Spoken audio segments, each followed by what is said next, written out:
Good morning guys. Om Swastiastu. Perkenalkan dengan Ibu siapa Bu? Saya Ibu Mujirah, penyuluh agama Hindu daerah istimewa Yogyakarta. Saya yang bertugas di Pura Jagannatha Banguntapan pada pagi hari ini. Iya. Oke Bu, bisa nggak Bu diceritakan Kuningan tuh apa sih Bu? Baik, Kuningan merupakan hari yang khusus bagi umat Hindu ya. Pada pagi hari ini umat Hindu melaksanakan persembahyangan Hari Suci Kuningan.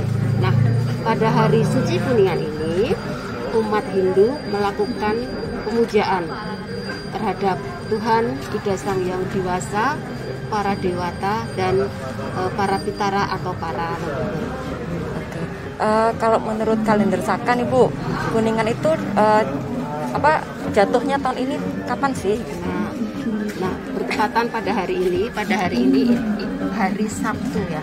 Sabtu atau disebut juga Saniskara. Nah, ini Saniskara Kliwon. Wukunya wuku Kuningan. Nah, jadi pada hari ini ini dilaksanakan. Jadi hari Suci Kuningan ini dilaksanakan setiap 210 hari. Jadi perhitungannya berdasarkan wuku. Nah, pelaksanaannya ini masih serangkaian dari Hari Suci Galungan yang sudah kita laksanakan. Jadi 10 hari setelah Hari Suci atau Hari Raya Galungan. Nah, ini pelaksananya maka pada pagi hari ini Hari Saniskara Kliwon. Oke, kalau untuk Kuningan sendiri apakah ada temanya? Jadi apakah misalnya tahun kemarin tuh tema untuk Kuningan tuh apa, tahun ini apa, gitu ada nggak Bu kira-kira? Karena di dalam agama Hindu itu kan ada beberapa perayaan atau hari suci atau hari raya. Nah, untuk Hari Suci Kuningan ini tidak ada tema. Jadi umat Hindu hanya melaksanakan upacara atau ritual saja. Berbeda dengan Hari Suci Nyepi ya. Hari Suci Nyepi itu dilaksanakan setiap tahun sekali. Itu pasti ada temanya, ada tema nasionalnya. Nah, seperti kemarin kita melaksanakan Hari Suci Nyepi ada temanya. Nah, tapi khusus untuk Hari Kuningan atau hari raya yang lainnya Galungan itu tidak ada tema. Jadi kita hanya melaksanakan upacara. Kalau larangannya sendiri kira-kira ada nggak Bu? Larangan yang tidak boleh dilakukan selama perayaan Kuningan ini? Kalau larangan-larangan ya sebenarnya karena pada Hari Suci Kuningan ini kita mengaturkan puja, kita melakukan introspeksi ya. Jadi Kuningan berasal dari kata kauningan, kuningo. Nah, jadi kita memberitahukan, berjanji pada hati kita ya, janji kepada diri kita, kepada Tuhan Ida Sang Yang Diwasa agar senantiasa menjalankan dharma kebenaran. Jadi kalau ditanya larangannya apa, ya pasti kita tidak diperkenankan melakukan perbuatan atau tindakan-tindakan yang berlawanan dengan ajaran dharma atau ajaran kebenaran. Bisa nggak Bu dikasih contoh ajaran dharma atau kebenaran itu seperti apa? Maksudnya yang bisa dilakukan oleh anak-anak gitu. Apakah ada perbedaan untuk anak-anak, orang dewasa gitu ada nggak? Ya, kalau terkait dengan ajaran dharma pasti itu masalah etika ya. Etika susila. Apakah ada perbedaannya antara dari anak-anak sampai orang dewasa seperti itu? Ya pasti kalau kita mengajarkan etika kepada anak, misalkan anak SD, anak SMP, kita berikan contoh-contoh yang mudah. Misalkan pada hari ini Hari Suci Kuningan, pastinya anak-anak kita ingatkan ya. Nah, hari ini kita melaksanakan Hari Suci Kuningan. Ayo kita bangun pagi, kemudian mandi yang bersih, kemudian mempersiapkan banten atau sesaji, mari kita bersama-sama ke pura. Nah, itu salah satu contoh ya. Dan orang tua pun harus memberikan contoh, tentunya tidak hanya berteori gitu ya. Pastinya orang tua harus menjadi contoh. Nah, itu tadi. Jadi kita sebagai orang tua memberikan contoh nyata gitu ya. Tidak hanya menyampaikan misalkan menyuruh anaknya melakukan tapi orang tua sendiri tidak melakukan. Boleh. Oke, kalau tadi kan waktu kami masuk itu kan ada persiapan beberapa. Jadi orang-orang bawa sesaji gitu kan ya. Kalau untuk persiapannya sendiri nih apakah ada yang membedakan antara perayaan Kuningan dengan perayaan-perayaan agama Hindu lainnya untuk persiapan dan upacaranya sendiri? Iya. Ini untuk terkait dengan sarana upacara ya. Iya, betul. Sarana upacara. Nah, Jadi yang membedakan pada hari raya Kuningan kita spesial membuat nasi kuning. Nasi kuning sebagai wujud bakti rasa syukur kita. Nah, setelah kita haturkan, kemudian itu menjadi satu prasadam atau sultan prasadam makanan yang sudah kita haturkan kepada beliau. Rasa syukur kita itu ketika kita sebagai umat menikmati itu akan memberikan energi yang positif ya, makanannya itu kan menjadikan energi yang positif. Maka tadi para umat itu kemudian menikmati. Nah, itu jadi seperti itu nasi kuning. Yang kedua ada sarana upacara lainnya, yaitu tadi ada 3 yang disebut dengan yang pertama itu disebut tamyang. Nah, tamyang itu bentuknya bulat seperti perisai. Jadi kita pada hari raya Kuningan itu harus mampu menjaga dengan perisai. Jadi apa yang perlu kita jaga? Perisainya apa kita kalau sebagai orang hidup? Perisainya adalah kalau kita berjalan di jalan langkah yang benar, kebenaran dharma itu tadi perisainya itu.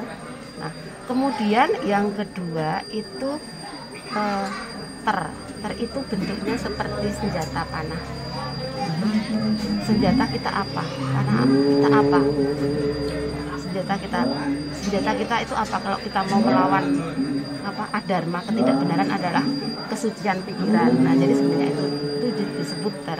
Kemudian endongan itu sebetulnya seperti tas. Jadi itu bekal logistik kita apa sih? Bekal kita apa sebagai orang hidup? Tentu saja bekal kita pengetahuan. Nah, seperti itu jadi yang membedakan. Oke, tadi kan sempat kami lihat ini ada beberapa bagian Ibu. Jadi ada perayaan sesi pertama selesai, lalu ada sesi kedua masuk. Itu apakah itu karena pandemik ini atau sebelumnya seperti apa Bu? Perbedaan sebelum dan sesudah atau selama pandemik? Betul sekali. Kenapa tadi ada sesi pertama, sesi kedua dan nanti akan ada sesi berikutnya. Nah, karena bertepatan pada hari ini kan kita masih dalam situasi pandemi. Kita harus taat. Kalau di dalam agama Hindu itu taat dengan pemerintah yang disebut dengan Guru Wisesa. Nah, jadi kita menerapkan ketat protokol kesehatan. Umat yang datang dibatasi.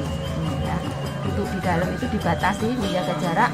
Sebelum masuk pun kita cuci tangan, kemudian diukur suhunya, kemudian dihindari untuk kerumunannya. Maka banyak petugas yang mengatur mengatur agar umat tidak terjadi kerumunan. Maka dibatasi di dalam maksimal 50, nanti akan ada sesi berikutnya. Oke, berarti per sesi sekitar 50 orang ya, itu sudah maksimal. Oke. Kalau ini Bu, perbedaan perayaan Kuningan antara di Jogja dengan perayaan Kuningan di Bali sendiri itu kira-kira seperti apa Bu? Kalau pada umumnya mungkin tidak ada perbedaan pada umumnya tidak ada perbedaan.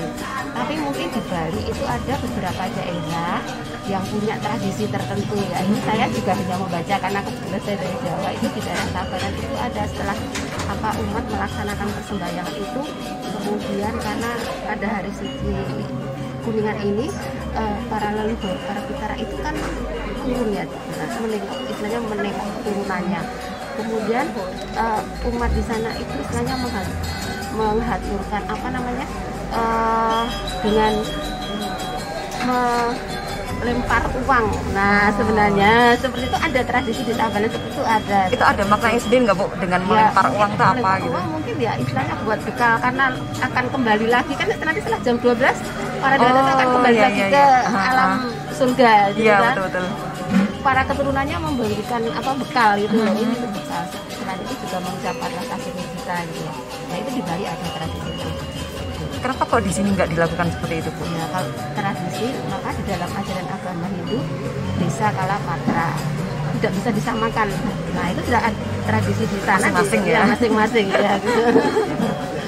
Jadi kurang lebih sama Ibu ya antara perayaan Kuningan di Bali dengan perayaan Kuningan di Jogja sama ya.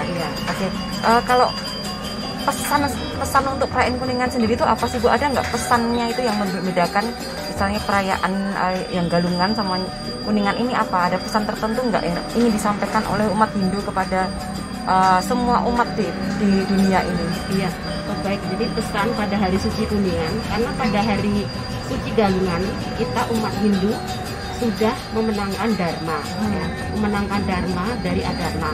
Nah, pada hari raya Kuningan ini, Kuningan, Kuningan, kita mengingat, kita introspeksi, ya, agar kita dapat pada kehidupan selanjutnya melaksanakan dalam kehidupan sehari-hari ini senantiasa berlandaskan kepada ajaran dharma, mengendalikan segala panca indera kita untuk menuju kebahagiaan di dalam ajaran agama Hindu, yaitu Moksatam Jagadita Yaca Iti Dharma. Artinya apa itu, Bu? Kebahagiaan lahir dan kebahagiaan batin. Jadi kebahagiaan di dunia juga kebahagiaan di alam surga. Iya. Oke, Bu, terima kasih banyak waktunya. Ya, sama-sama. Sampai jumpa lagi nanti sama anak-anak ya, Bu ya. Terima kasih. Ya, sama-sama. Om Santi Santi Santi.